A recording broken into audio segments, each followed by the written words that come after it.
too easy. Baltimore's too easy.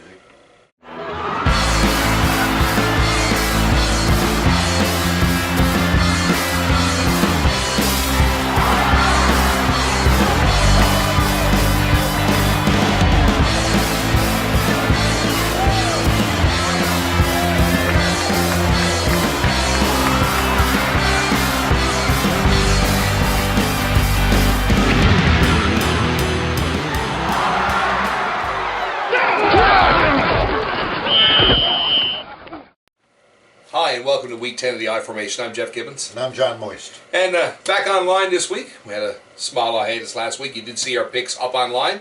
Both of us 9-4 again this week. Split right down the middle on those 4 picks again. So, things are getting a little better. Ahead of the good Pete Prisco this week, actually, by a pick. So, we were actually in pretty close. And I'm starting to catch up with some of the back of the field now. Catching some of the wounded gazelles. Finally working my way up, and you're doing very, very well for yourself. So, stick around, folks. Let's get back on track and tell you what we think is going to happen in Week 10 in the NFL.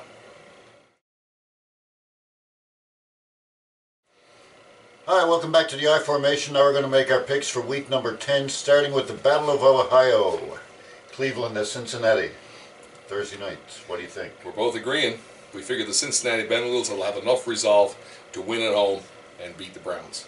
It's been an up and down season for the Browns all year. Bengals are great at home, and I just think the Bengals got a better team anyway. Cleveland has been admirable this year. 5-3 record. Not sure they're as good as that 5-3 record. Sorry, Barry. But I think Cincy at home comes up with a big win here, double digits. Yeah, they need to make a statement after everything that's going on in that division. A.J. Green's been back now for a couple of weeks too, so big boost there. Next, we're going into Detroit, where the Miami Dolphins visit the Detroit Lions. One of the 2 games this week that we disagree on. And you know that even though they're my Dolphins, I pick against them just as early. But I think after the 37-0 drubbing they gave the San Diego Chargers this week, I'm giving Miami the chance to go in to Detroit and come out with a win. Defensively, they are playing like a championship team. So we're going to need big games out of that secondary like we saw this week against the Chargers. It will not be as easy as it was against the Chargers. I mean, going into Detroit, always tough.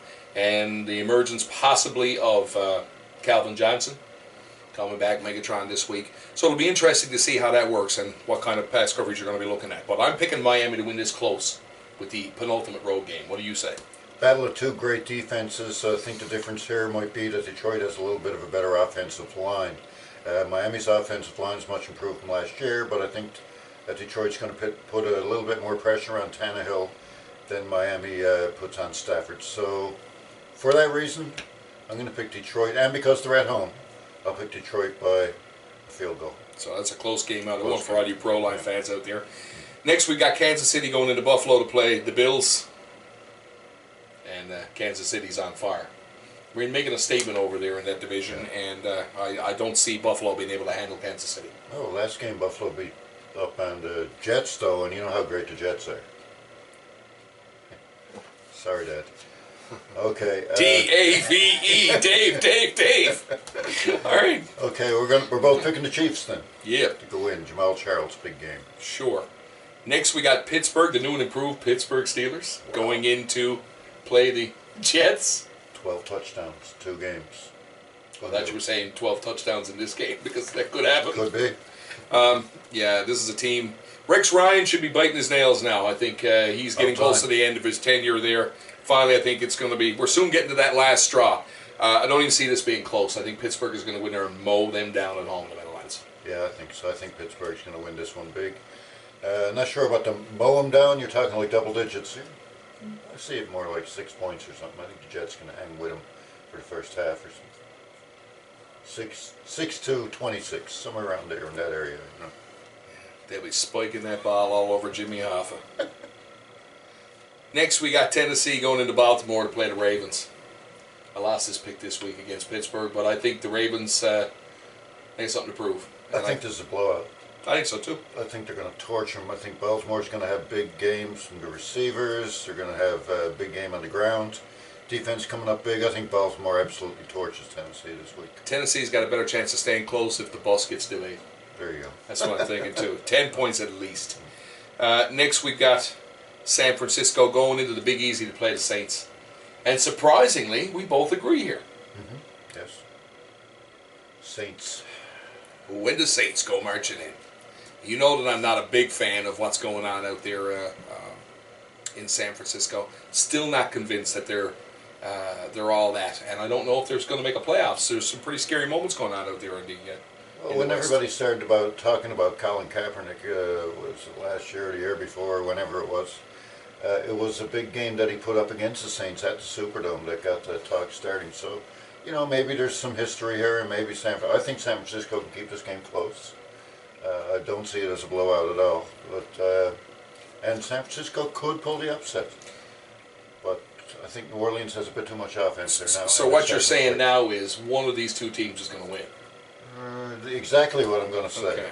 I'm going to tell you something I'm right now. picking New Orleans to win the game. We're both picking New Orleans to win, and I think Drew Brees is going to rely on the people that got him where he is now. And I think Jimmy Graham has a huge game this week. For all you fantasy people out there, start him! It's going to happen. 3-point game. What? Saints, what, 3? 3 what? Touchdowns? Or? No. Field goal. You're going to see what it is for them to generate offense this week. This is a turning point.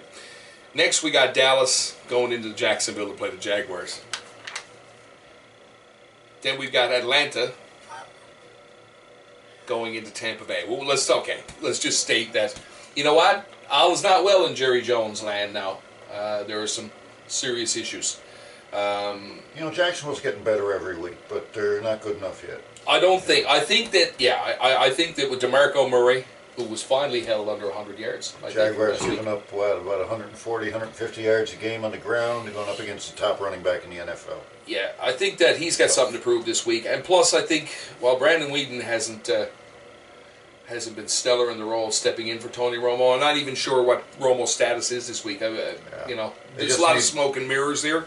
Whedon can hand the ball to Murray all day. Yeah, that's right. And Des Bryant, if you throw the ball halfway towards the ocean, Bryant's got a chance of catching it anyway. So I think there's enough there for Jacksonville to be scared about this. But I would love nothing more than to see the Jacksonville Jaguars come up with a great game at home and beat the Dallas Cowboys. Not going to happen, though. But then again, that shoe slowly is dropping, and you know who you are. Next, we've got the second game we don't agree on this week, and that's Atlanta going into Tampa Bay to play the Buccaneers.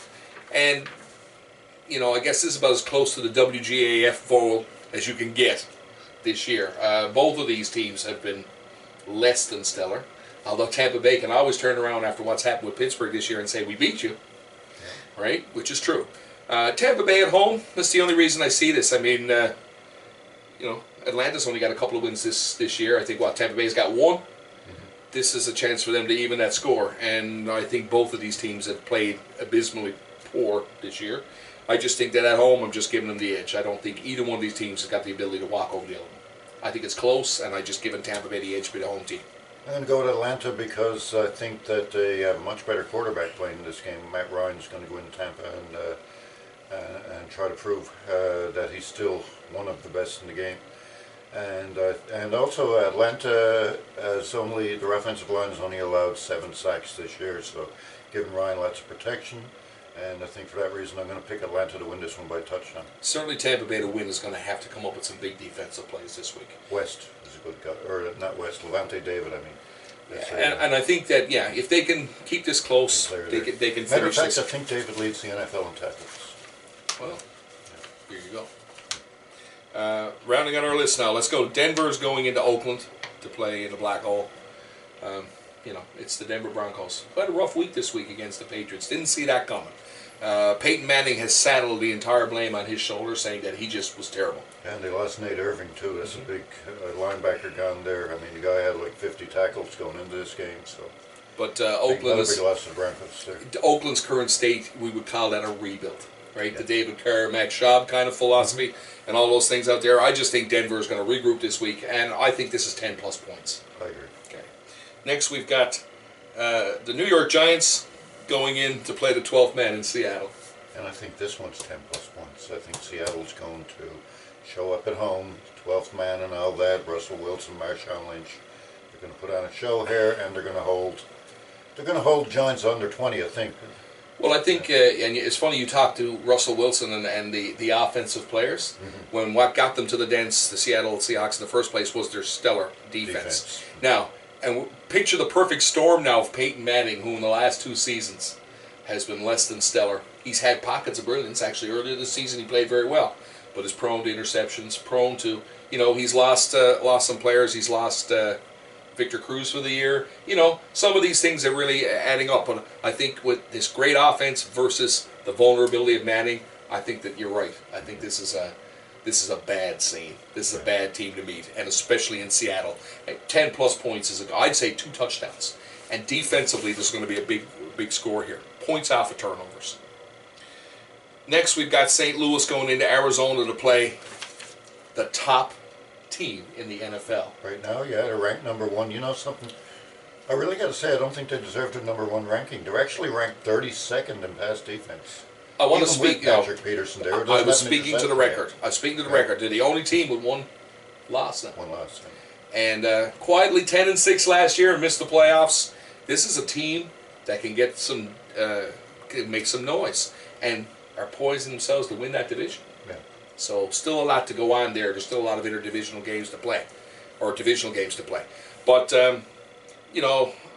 St. Louis, like I said, down to 2nd and 3rd string players in some situations here now. They've had a rough year as far as losing everything from Bradford right on back, and we've had some problems. Last week they showed up, beat the Niners, 8 sacks.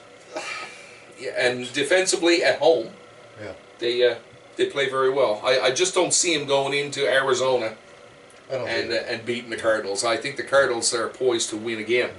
I knew you were speaking to the.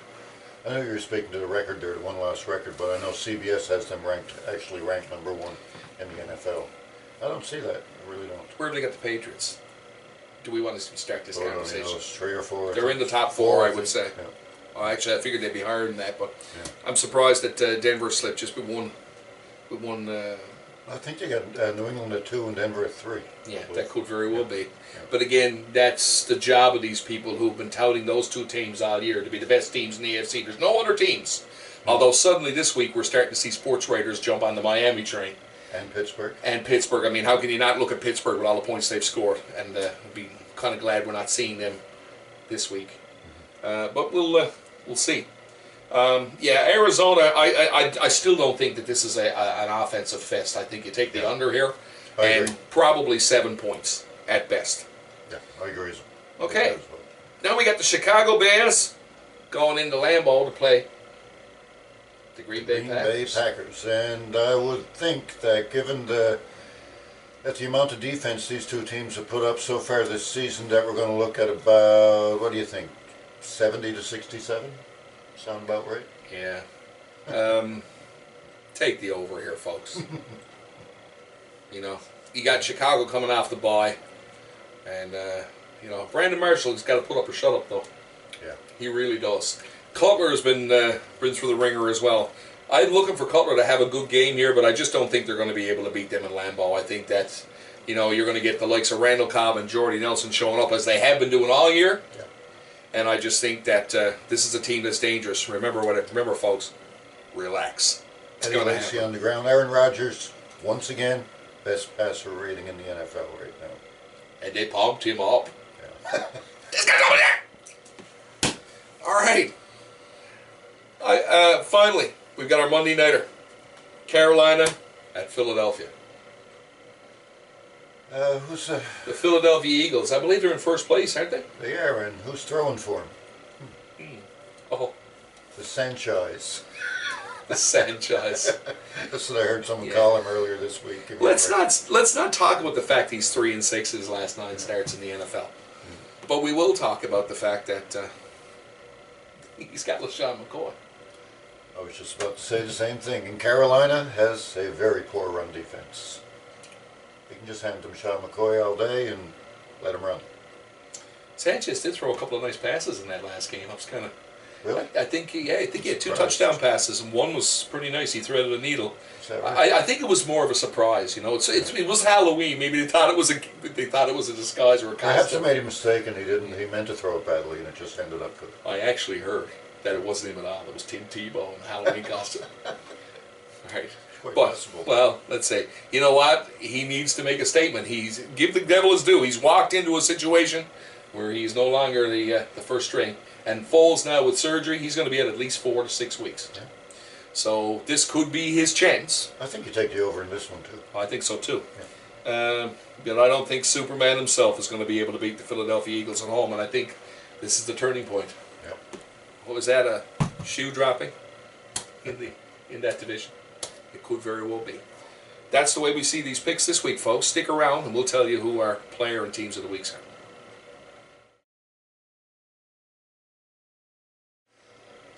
Hi, welcome back to the I Formation. Now we're going to make our picks for Team and Player of the Week, week number 10. Who do you like, Jeff? I like the New Orleans Saints this week. I already shot my mouth off about Jimmy Graham.